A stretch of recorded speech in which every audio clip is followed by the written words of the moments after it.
Des maths à tous et bienvenue dans Révéler vos talents, le podcast au service de votre performance. Et cette année pour Noël, j'ai décidé pendant tout le mois de décembre de vous proposer un format un peu spécial, un calendrier de l'Avent podcast. Alors, comme tout bon calendrier de l'Avent, je vous donne rendez-vous chaque jour pour découvrir une nouvelle histoire, un nouvel outil de la préparation mentale, des anecdotes de managers ou de sportifs de haut niveau, des surprises audio à écouter. Un seul objectif, vous faire voyager jusqu'à Noël et vous inspirer pour révéler vos talents. J'espère que ça vous plaira. Ici Christelle Blandin, je vous envoie une bonne dose de motivation. Ce matin, quand j'ai ouvert mon Insta, j'ai regardé un petit peu les messages qui étaient donnés par des confrères. Et puis je me suis arrêtée sur ce post qui était arrête de t'auto-saboter. Et dans ce qui était proposé pour libérer des comportements malsains, tels que la malbouffe, la drogue, l'alcool, etc., on a proposé en fait sur ce post des injonctions. Arrête, passe à l'action, maintenant, parce que demain il va être trop tard. Arrête de te trouver des excuses, trouve-toi des solutions, donne-toi les moyens d'accomplir ce qui est important pour toi. Arrête de vouloir que tout soit parfait, la perfection n'existe pas que dans les films. Arrête. Et il y avait tellement de choses de arrête et d'injonctions que je me suis dit waouh. Mais en fait, s'auto-saborder, c'est pas si simple que ça en fait à faire. Alors je sais pas, je vous pose la question, comment vous arrivez à vous auto-saborder ? Parce que quand on s'auto-saborde, il y a forcément une histoire derrière. Donc de dire à la tête, tu dois faire ceci, sans penser à ce que vos émotions ont vécu, à ce que votre corps est en train de vivre quand il s'auto-saborde, je trouve qu'il manque quand même des éléments. Moi j'aime beaucoup le 3 en 1, la tête, le cœur et le corps. Arrêter de procrastiner, c'est exactement la même chose, passer à l'action maintenant. Pourquoi on procrastine ? Alors, faire des listes, respecter les listes, effectivement, ça c'est dire à la tête tout ce qu'elle a besoin de faire et pouvoir se mettre en action. Et j'aime bien ces postes-là parce que, effectivement, ça vous donne une méthodologie. Seulement, certaines fois, quand on procrastine, c'est que derrière, il y a une histoire. Donc vous avez certainement votre propre histoire. Il y a des moments où dans ma vie, j'ai procrastiné parce que j'y arrivais pas. Non pas que je voulais pas me mettre en action, mais à chaque fois que je commençais à me mettre en action, il y avait un blocage. Et je comprenais pas d'où venait ce blocage en fait. Pourquoi j'arrivais pas à rentrer dans le sujet, pourquoi j'arrivais pas à faire ce que j'avais envie de faire. Ma tête était pourtant volontaire, mais le reste suivait pas. Les émotions suivaient pas, le corps suivait pas. J'étais triste, j'étais fatiguée, ça me saoulait. La seule chose que j'avais envie, c'était de me mettre dans le canapé et attendre que ça se passe. Je me suis dit, si ça m'arrive à moi et que ça arrive aussi à mes clients, il va peut-être falloir chercher un petit peu pourquoi ça nous arrive en fait.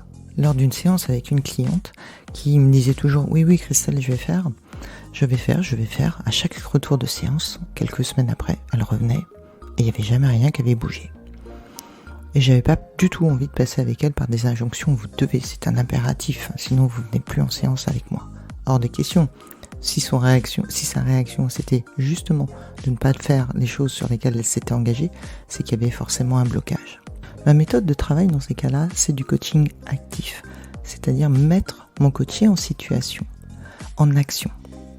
J'aurais pu utiliser le photolangage pour qu'elle puisse, à travers différentes photos, s'imaginer et répondre à sa problématique en évoquant un hamburger ou une montagne, à traverser un lac ou faire du ski ou être avec des amis. Tout ce qui pouvait l'interroger sur pourquoi et comment elle se mettait en mode autoprocrastination. Qu'est-ce qui lui faisait peur ? Qu'est-ce qui lui donnait envie ? J'ai choisi la méthode des post-it. À l'aide d'un crayon, sa mission, c'était de mettre des verbes, des adjectifs et de me raconter l'histoire. Comment, quand elle se lève et qu'elle a quelque chose à faire, elle n'arrive pas et elle trouve toutes les excuses du monde. On a parlé de sa tête, on a parlé de son corps, on a parlé de ses émotions. Et puis on a pu retracer petit à petit le chemin qui faisait qu'elle se mettait dans cette situation négative pour elle, puisqu'elle avait le souhait d'avancer.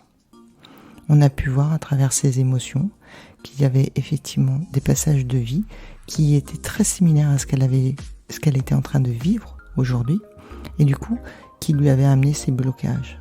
Le fait d'en parler et de mettre du coup des actions en place qui étaient au niveau de ce qu'elle était capable de faire, d'abord ça l'a rassurée, ça lui a donné envie, et tranquillement, par la méthode des petits pas, elle a pris conscience de ce qui s'était passé et comment l'influence du passé était en train de revenir dans sa vie d'aujourd'hui dans sa vie actuelle et l'empêchaient d'avancer.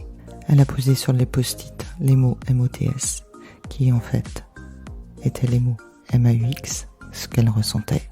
Fort de constater qu'effectivement tout cela appartenait au passé, et c'est ce qui l'empêchait d'avancer aujourd'hui. Elle a donc continué la séance en posant sa propre méthodologie, ses propres petits pas, qu'elle serait capable de faire tous les matins, dans l'objectif d'obtenir une récompense quotidienne, une récompense qui allait nourrir la confiance en elle et l'aider à avancer quotidiennement vers son objectif. Cet épisode vous a plu ? Eh bien, bonne nouvelle, on se retrouve très bientôt avec un nouvel invité. En attendant, si vous souhaitez continuer à être l'architecte de votre réussite, rejoignez la communauté K Mental et Performance sur Instagram, Facebook ou www.mentalesperformances.bzh. N'hésitez pas à nous partager votre expérience et vos retours. Merci, Kenavo.